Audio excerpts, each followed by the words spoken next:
Bonjour, bienvenue dans la série sur les échecs.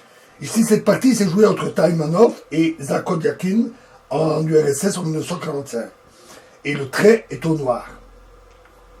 Les noirs ici optaient pour une combinaison intéressante, mais fausse. Ils jouèrent fou D3, qui attaque la dame.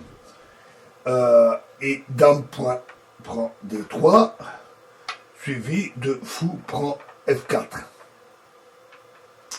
Et il comptait certainement regagner la pièce grâce au clouage du fou E3, qui est cloué derrière le roi, ici, donc pouvant ainsi le recapturer. Mais les noirs ont joué un coup surprenant. Ils ont joué cavalier F7. Et les blancs parviennent ainsi à conserver leur supériorité matérielle. Si dame prend F7, le clouage du fou E3 est interrompu. Et après tour F1, c'est le fou F4 qui est condamné.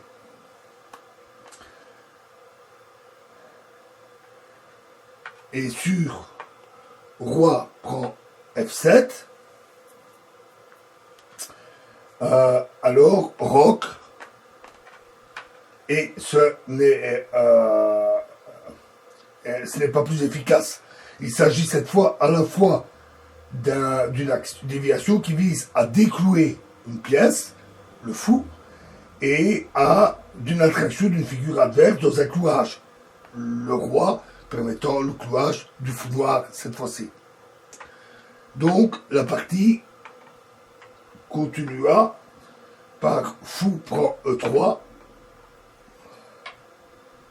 cavalier prend H8, cavalier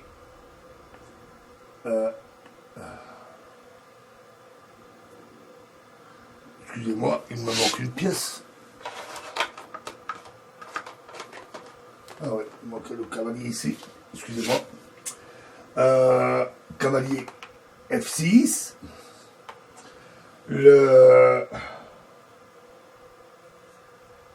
À noter que sur fou C1, échec, alors simplement roi D1, fou prend B2, et tour E1 qui prend la dame. La dame est capturée en échange d'une tour.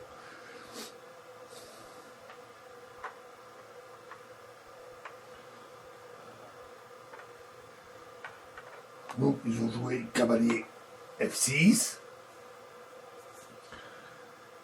cavalier D2, fou prend D2, échec, roi prend D2,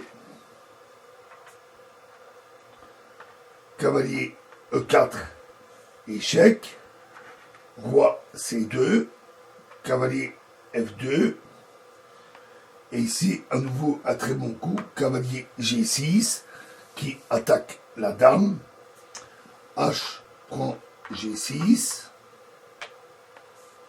dame prend G6, échec, roi D8, tour en E1,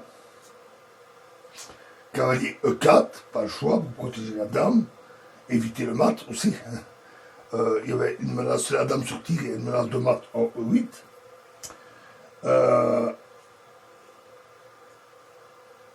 Fou prend C6.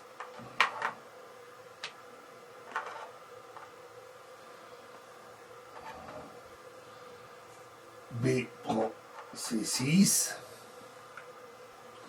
Dame prend C6.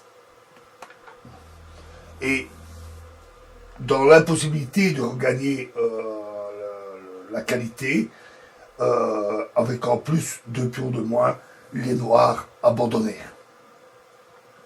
Voilà, nous verrons un autre exemple dans la prochaine vidéo. Je vous remercie.